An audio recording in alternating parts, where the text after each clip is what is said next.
Olá, amigos e amigas do blog Calçadão. Hoje é dia 31 de março de 2020 e essa é mais uma edição especial do blog Calçadão, abordando o problema da pandemia que está acontecendo no Brasil, no mundo, e aqui em Ribeirão Preto não é diferente. Já chegou na periferia, é isso, Ricardo? Bom dia, Paulinho. Bom dia, amigas e amigos do blog Calçadão. Ontem à noite a gente recebeu informações de lideranças, do movimento de moradia, lideranças comunitárias aqui em Ribeirão Preto. Do primeiro caso, suspeito que pelo menos há um documento médico indicando que o Covid-19 pode ter sido a causa da morte de uma mulher de 51 anos na comunidade da Paz, que fica no Jardim Juliana, Paulinho. Exatamente, Ricardo. Ontem a gente noticiou isso no intuito de alertar a população e as autoridades de que as comunidades têm que ter algum tipo de programa aqui em Ribeirão Preto, porque eles estão à mercê da própria sorte. As lideranças daquela comunidade estão se organizando para poder manter aquela família em isolamento, tendo que levar alimentação, produtos de higiene e tal. Então, eles mesmos estão se mobilizando. Agora, é necessário que a administração tome algum tipo de atitude oficial, não só para aquela comunidade, mas para todas as comunidades de Ribeirão Preto, não é, Ricardo? A gente já vem alertando há um tempo, Paulinho, já há pelo menos uns 15 dias, desde que essa pandemia tomou o corpo e a forma que tomou, que Ribeirão Preto tem alguns grupos que são prioritários, além dos idosos e dos doentes com comorbidades, também os cerca de 7 mil moradores em situação de rua e os quase 50 mil moradores de favelas e comunidades. A gente já vem alertando isso nos nossos resumos, nos nossos artigos, há pelo menos 15 dias. E fazendo um apelo ao prefeito para que faça uma união de forças na cidade para que tenha essa população como prioridade de um plano emergencial do município. É muito preocupante o caso de ontem, porque ele alerta que outros casos parecidos podem acontecer de maneira acelerada. E as comunidades em Ribeirão Preto elas estão totalmente desprotegidas. Algumas coisas que estão sendo tomadas são tomadas do ponto de vista voluntário.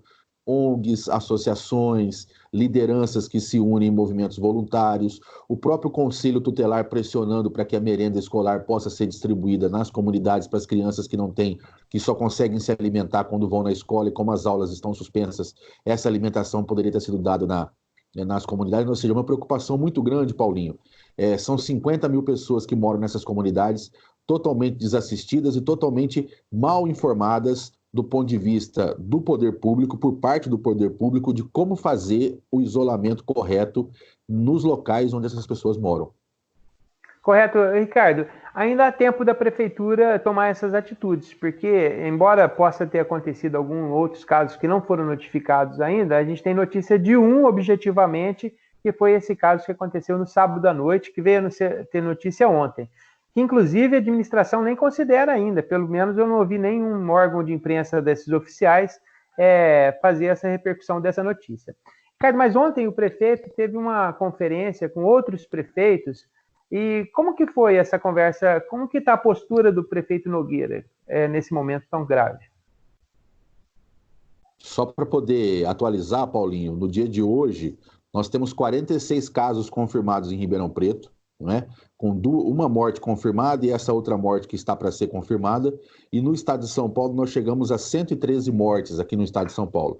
O prefeito teve ontem uma videoconferência. Na verdade, quem participou dessa videoconferência foi a ACI, foi representantes da Câmara de Vereadores, representantes da sociedade civil, ou seja, um conjunto de pessoas para as quais o prefeito reafirmou a importância do decreto de calamidade pública, que ele disse que vai ser encaminhado até o dia 7 de abril, que já era previsto quando esse decreto foi assinado, e no dia 3 de abril haverá uma reunião de reavaliação do quadro, para saber se é necessário ir além do 7 de abril ou não. A Associação Comercial de Ribeirão Preto, a ACI, novamente se posicionou diante do prefeito com a preocupação da possibilidade de reabertura gradual do comércio a partir do dia 7 de abril.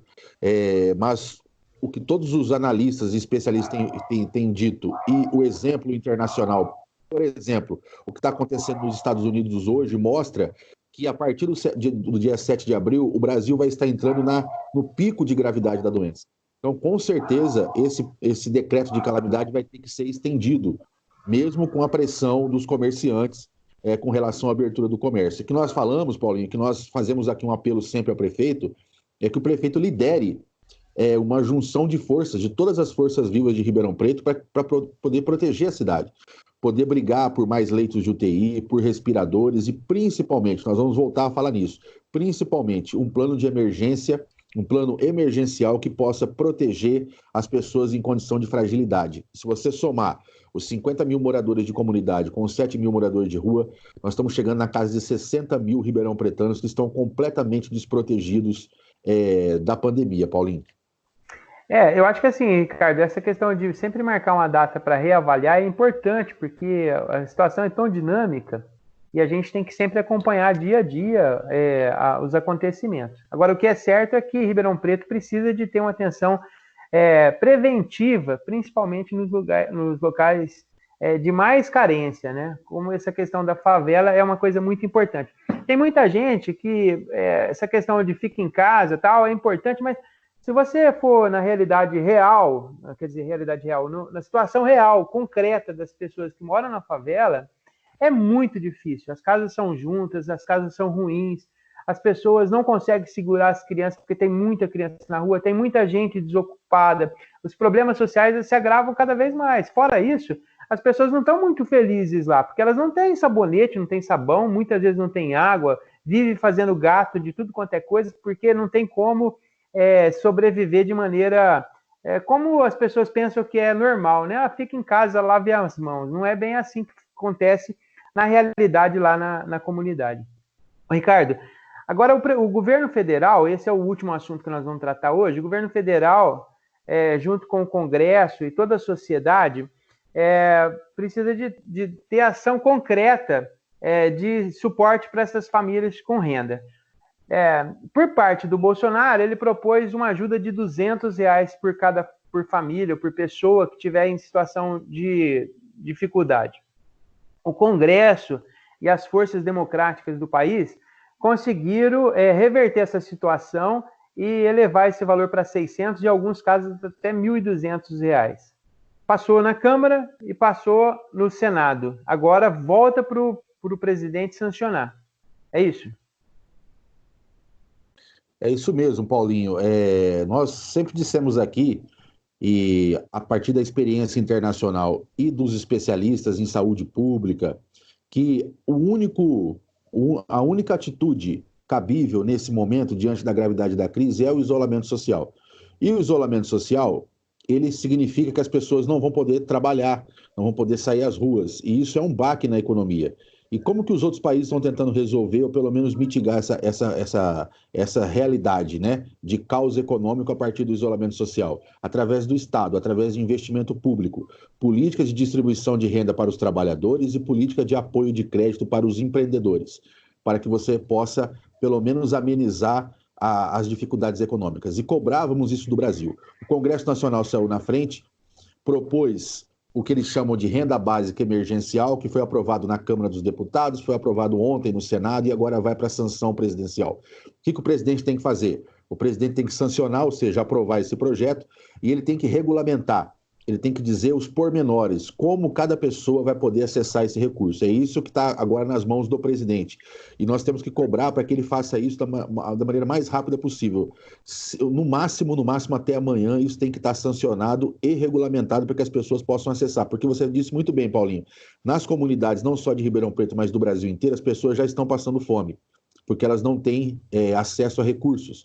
E passando fome, elas vão procurar trabalhar, elas vão procurar ir à rua, que é exatamente aquela posição equivocada e errada do presidente da República, que fazendo isso vai colocar as pessoas em confronto direto com uma pandemia que pode matar milhões, inclusive, de brasileiros, de pessoas pelo mundo.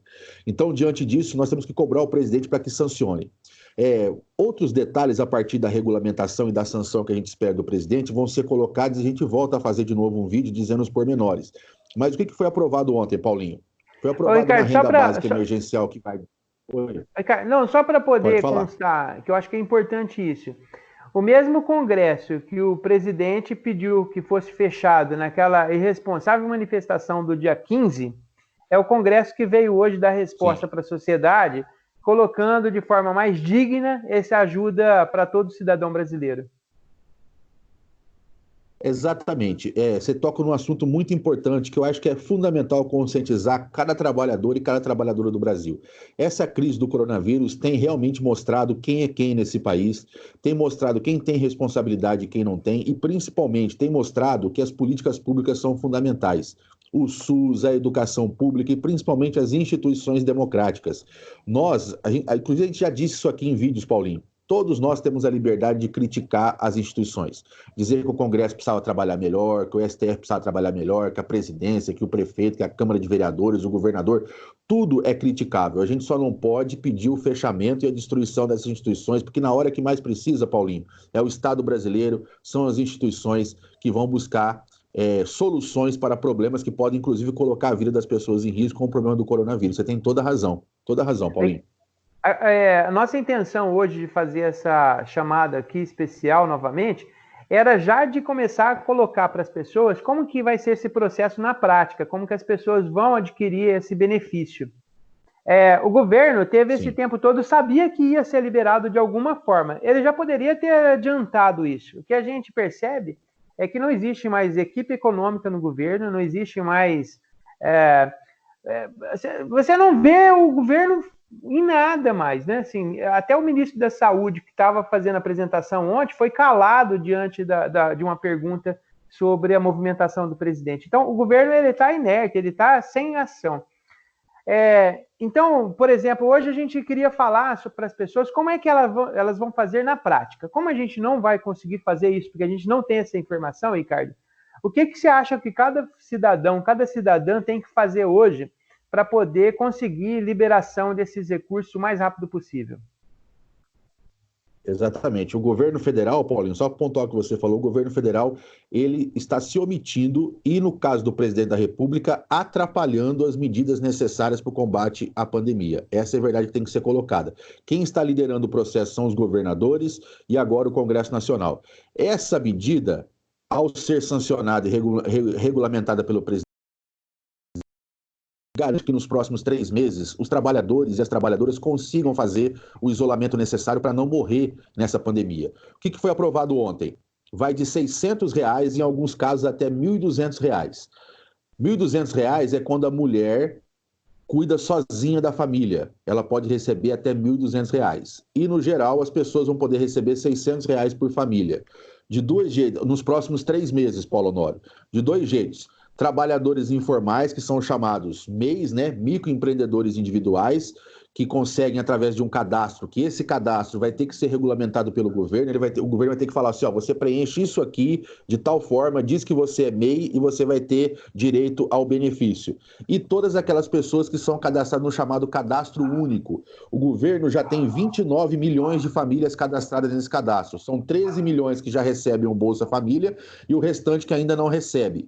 As 13 milhões de famílias que já recebem o Bolsa Família, elas vão poder escolher entre continuar recebendo o Bolsa Família ou migrar para esse benefício ao longo dos 3 meses.